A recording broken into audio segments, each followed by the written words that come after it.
आज हम बोरुटो की एपिसोड नंबर 9 को एक्सप्लेन करेंगे। तो चलिए वीडियो को स्टार्ट करते हैं। तो एपिसोड की शुरुआत होते ही जो बोरुटो की ग्रैंडपा होते हैं वो बोरुटो को फाइट करने के लिए बुलाते हैं। अब ऐसा इसीलिए होता है क्योंकि जब बोरुटो फाइट करेगा तभी उसका ब्याकुगन एक्टिवेट हो सकता है। लेकिन तभी हनाबी ग्रैंडपा को रोक लेती है और कहती है कि मुझे पता है आप बोरुटो के ऊपर कुछ ज्यादा ही शक्ति दिखाएंगे जिससे बोरुटो आपसे नफरत करने लगेगा। तो बोरुटो की ब्याकुगन को परखने का काम आप मुझ पे छोड़ दीजिए। जिसपे बोरुटो फुल कॉन्फिडेंस के साथ कहता है कि मैं आपको प्रूव करके दिखाऊंगा कि मेरे जो आंखें हैं वो ब्याकुगन ही है। जिसके बाद फाइट शुरू हो जाती है और बोरुटो अपने शैडो क्लोन्स का यूज करके हनाबी के ऊपर अटैक करता है। फिर बोरुटो हनाबी के ऊपर अपने फ्लैश ग्रेनेड को फेंकता है और उसके ऊपर अटैक करने का कोशिश करता है। लेकिन फिर भी बोरुटो हार जाता है और उसका ब्याकुगन भी अवेकन नहीं होता। तभी हनाबी उसे कहती है कि मेरे जो आंखें हैं वो हर एक ऑब्जेक्ट को देख सकती है, चाहे वो फ्लैश लाइट के अंदर ही क्यों ना हो। और मुझे तुम्हारी फाइटिंग स्टाइल ठीक ठाक लगी, लेकिन क्या तुम्हारे अंदर बस इतना ही दम था? जिसपे बोरुटो गुस्सा हो जाता है। तभी बोरुटो का ध्यान उसके डैड नारुतो पे जाता है जो कि उसे देख रहे होते हैं। इसीलिए बोरुटो हार नहीं मानता और हनाबी से कहता है कि मुझे आपके साथ फिर से लड़ना है। तो हनाबी कहती है जैसा तुम चाहो। जिसके बाद फाइट शुरू हो जाती है और बोरुटो फिर से अपने शैडो क्लोन्स का यूज करके हनाबी के ऊपर अटैक करने लगता है। फिर बोरुटो हनाबी के ऊपर अपने कुनाई को फेंकता है और मौका मिलते ही उसे चारों ओर से घेर लेता है। लेकिन तभी हनाबी अपने ट्राइग्राम रोटेशन टेक्निक का यूज करती है जिससे बोरुटो और उसके सभी शैडो क्लोन्स दूर जाके गिरते हैं और बोरुटो इस बैटल को हार जाता है। फिर हनाबी बोरुटो के पास आके कहती है क्या तुम्हें कुछ दिखा? तो बोरुटो मुंह हिलाते हुए कहता है कि नहीं।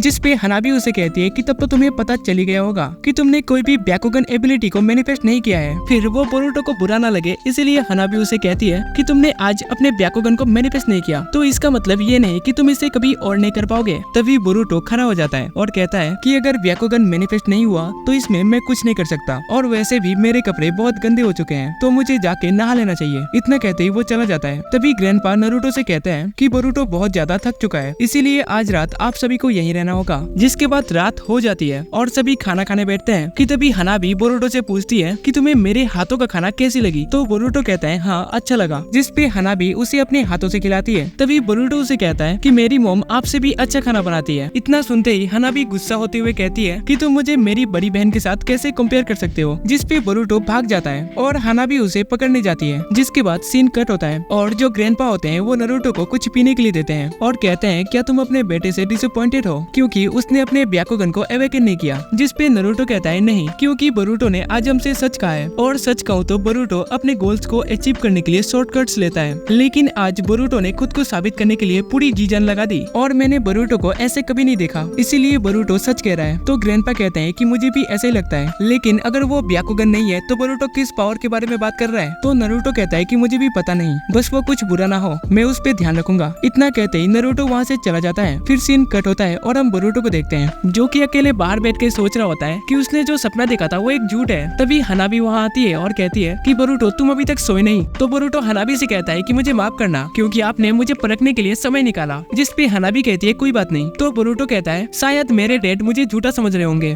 क्योंकि मैं ब्याकुगन को अवेकन नहीं कर पाया और साथ ही साथ आप भी मुझसे निराश होंगी और मुझे पता भी नहीं है कि मेरे डैड लॉर्ड हुकागे मेरे बारे में क्या सोच रहे होंगे। जिसपे हनाबी कहती है ऐसा कुछ नहीं है, लेकिन तुम्हें इसका ख्याल खुद रखना होगा और अगर कोई परेशानी हो तो तुम मेरे पास आ जाना। इतना कहते ही वो चली जाती है। फिर बोरुटो मून को देखते हुए अपनी आंखों को एक्टिव करने का कोशिश करता है लेकिन वो फेल हो जाता है। जिसके बाद सीन कट होता है और बोरुटो रास्ते से कहीं जा ही रहा होता है कि तभी उसे एक कागेमासा की पोस्टर दिखाई देती है जिसे वो देखने लगता है कि तभी वहाँ सारादा आ जाती है। जिसे देखते ही बोरुटो उससे पूछता है कि तुम यहाँ क्या कर रही हो? जिसपे सारादा कहती है कि वो अपने नाइट ट्रेनिंग को कंप्लीट करके घर जा रही थी। तभी सारादा की नजर कागेमासा की पोस्टर पे जाता है तो सारादा बोरुटो से पूछती है क्या तुमने भी इसे देखा है? सभी कागेमासा की दीवाने हो गए हैं, लेकिन क्या तुम्हें पता है कागेमासा की शूटिंग को रोक दिया गया है? जिसे सुनते ही बोरुटो चौंक जाता है और कहता है कि क्यों? तो सारादा कहती है कि जिस एक्टर ने कागेमासा की रोल को प्ले किया था वो किसी वजह से डिप्रेशन में चला गया है। और सारादा बात को कह रही होती है कि तभी बोरुटो सारादा के साइड में वही ब्लू कलर की शैडो को देखता है। तो सारादा उससे पूछती है कि तुम्हें क्या हुआ? जिसपे बोरुटो सारादा से कुछ ना कहते हुए उस शैडो के पीछे भाग जाता है। फिर वो शैडो एक बिल्डिंग के अंदर जाता है जहाँ जाना मना होता है, लेकिन बोरुटो भी उसके पीछे पीछे बिल्डिंग के अंदर चला जाता है जहाँ बोरुटो उस ब्लू कलर की शैडो को देखता है। तभी बोरुटो थोड़ा ध्यान से देखता है तो वो कागेमासा होता है जिसने डिप्रेशन में जाके कुछ ज्यादा ही खाना खा लिया है। जिसे देख के बोरुटो चौंकते हुए कहता है कि अब तुम ये मत कहना कि तुम कागेमासा हो। तो वो कहता है कि हाँ मैं कागेमासा हूँ। तो बोरुटो कहता है नहीं ऐसा हो ही नहीं सकता, ये तो इम्पॉसिबल है। जिसपे वो कहता है कि इसका मतलब बाकियों की तरह तुम्हें भी मेरा कागेमासा होना मजाक लगता है। तो बोरुटो कहता है हाँ क्योंकि कागेमासा तुम्हारे जैसे मोटे नहीं है। इतना सुनते ही वो गुस्सा हो जाता है और नीचे रखे रॉड्स के ऊपर जंप करके बोरुटो के ऊपर हमला करने लगता है। जिसपे बोरुटो उसके हर एक हमले से बचता है। फिर उसे कहता है कि कागेमासा कभी भी पावरलेस लोगों के ऊपर हमला नहीं करते और तुम तो मोटे भी हो। जिसपे वो कहता है कोई बात नहीं, मैं सबको पतला होकर दिखा दूंगा, लेकिन मैं आज खाऊंगा और कल डाइट करूंगा। जिसपे बोरुटो चौंकते हुए कहता है कि तुम जो बोल रहे हो उसका बिल्कुल ही उल्टा कर रहे हो। जिसपे वो गुस्सा हो जाता है और कहता है कि तुम भी बाकी लोगों की तरह बात कर रहे हो, क्योंकि मेरा थोड़ा वजन बढ़ गया है इसीलिए, और उन्होंने कागेमासा शो को कैंसिल कर दिया, जबकि मैंने उन्हें कहा था कि शो के शुरू होने से पहले ही मैं अपने बॉडी शेप को सही कर लूंगा। इतना कहते ही वो बोरुटो के ऊपर अटैक करने लगता है। फिर वहाँ नीचे गिरे कुछ रॉड्स को अपने हाथ में लेकर बोरुटो के ऊपर फेंकने लगता है, जिनसे बोरुटो बच रहा होता है, लेकिन तभी अचानक से एक रोड बोरुटो के शर्ट में फंस जाता है। फिर वो दूसरे रोड को भी बोरुटो के ऊपर फेंकता है, लेकिन तभी अचानक से एक कुनाई रोड से टकरा जाता है, जिससे बोरुटो बच जाता है और उस कुनाई को सरादा नहीं फेंका था। फिर बोरुटो सरादा को उसके बारे में सब कुछ बताता है और कहता है कि सामने जो खड़ा है वो सच में कागेमासा है। जिसपे सरादा चौंक जाती है और उसे मोटा कह देती है। इतना सुनते ही कागेमासा गुस्सा हो जाता है और उनके ऊपर अटैक करने आता है, जिसपे सरादा अपने स्मोक ग्रेनेड का यूज करके बोरुटो को लेके वहाँ से चली जाती है, जहाँ बोरुटो देख रहा होता है कि उसके शर्ट में एक छेद हो चुका है। तभी सरादा बोरुटो से पूछती है कि ये कैसे हुआ, जिसपे बोरुटो उसे कहता है कि एक ब्लू कलर का शैडो है जो कि उसके ऊपर हावी हो चुका है और उसकी वजह से ये सब हो रहा है। जिसपे सरादा कहती है तब तो ये खतरनाक है, हमें इसकी रिपोर्ट सेंसे को जाके देनी चाहिए। तो बोरुटो कहता है नहीं, क्योंकि बस एक मैं ही हूँ जो कि इस शैडो को देख सकता है और तुम यकीन करो हम इसे आसानी से रोक सकते हैं। जिसपे सरादा कहती है ठीक है। तो बोरुटो खुश होते हुए कहता है कि इसका मतलब तुम मेरे शैडो वाली बात को विश्वास करती हो। जिसपे सरादा कहती है कि ऐसी कोई बात नहीं है, लेकिन मुझे पता है कि तुम झूठ नहीं कहते, पर मुझे लगता है कि तुम पागल हो। फिर वो लोग फाइट करने चले जाते हैं, जहाँ वो कागेमासा चिप्स खा रहा होता है। तभी बोरुटो उसे ऊपर से चिल्लाते हुए कहता है कि लगता है तुम पतला होना नहीं चाहते, इसीलिए तुम खा रहे हो। जिसपे वो बोरुटो के ऊपर अटैक करने चला जाता है। तभी सरादा नीचे से कुछ शूरिकेन्स को उसके ऊपर फेंकती है, जिससे वो आसानी से बच जाता है। तभी बोरुटो पीछे से उसके ऊपर हमला करता है, जिसे वो आसानी से रोक लेता है और बोरुटो को पकड़ भी लेता है। तभी बोरुटो हंसने लगता है, क्योंकि वो उसका शैडो क्लोन होता है जो कि गायब हो जाता है। तभी सरादा उसके ऊपर डिमन शूरिकेन को फेंकती है, जिससे वो आसानी से बच जाता है, लेकिन तभी वो बोरुटो में ट्रांसफॉर्म हो जाता है। फिर वो अपने शैडो क्लोन का यूज करके उसके ऊपर ताइजुत्सु से हमला करता है, जिसपे वो नीचे गिर जाता है। फिर उसके अंदर का ब्लू शैडो बाहर निकलने लगता है, जिसे बोरुटो देख रहा होता है। जिसके बाद सीन कट होता है और हम लिप विलेज को देखते हैं, जहाँ न्यूज में दिखाया जाता है कि कागेमासा अपने डिप्रेशन से बाहर आ चुका है और सबका फेवरेट मूवी सीरीज कागेमासा का प्रोडक्शन शुरू हो चुका है। फिर हम बोरुटो को देखते हैं जो कि अपने घर से दौड़ते हुए बाहर निकलता है, क्योंकि उसे एकेडमी जाना है। तभी उसका बहन हिमावारी उसे पीछे से रोक लेती है और कहती है कि आप अपना चश्मा लेना भूल रहे हो। जिसपे बोरुटो कहता है नहीं, मुझे ये नहीं चाहिए, अब इसे तुम ही रख लो। इतना कहते ही बोरुटो वहाँ से चला जाता है और हिमावारी उस चश्मे को पहन लेती है। फिर हम बोरुटो को एकेडमी में देखते हैं जो कि बर्गर खा रहा होता है। तभी सिकाडाई बोरुटो से पूछता है क्या तुम दुखी नहीं हो? मुझे तो लगा कि तुम बहुत गुस्से में हो गए, क्योंकि तुम अपने डैड को अपने ब्याकुगन पावर दिखाई नहीं पाए। तो बोरुटो कहता है मुझे कोई फर्क नहीं पड़ता मेरे पास ब्याकुगन है या फिर नहीं, लेकिन मुझे इतना तो पता है कि मेरे पास कोई मिस्टीरियस पावर है जिसे मैं एक दिन तुम्हें और मेरे डैड को प्रूव करके दिखाऊंगा। और यहीं पे इस एपिसोड का एंड हो जाता है। और अगर आपको इस वीडियो का नेक्स्ट पार्ट देखना है तो जल्दी से वीडियो को लाइक कर दो और चैनल को सब्सक्राइब कर लो, ताकि आने वाली नेक्स्ट एपिसोड की नोटिफिकेशन आपको सबसे पहले मिल जाए। तो तब तक के लिए बाय, मिलते हैं नेक्स्ट एपिसोड में।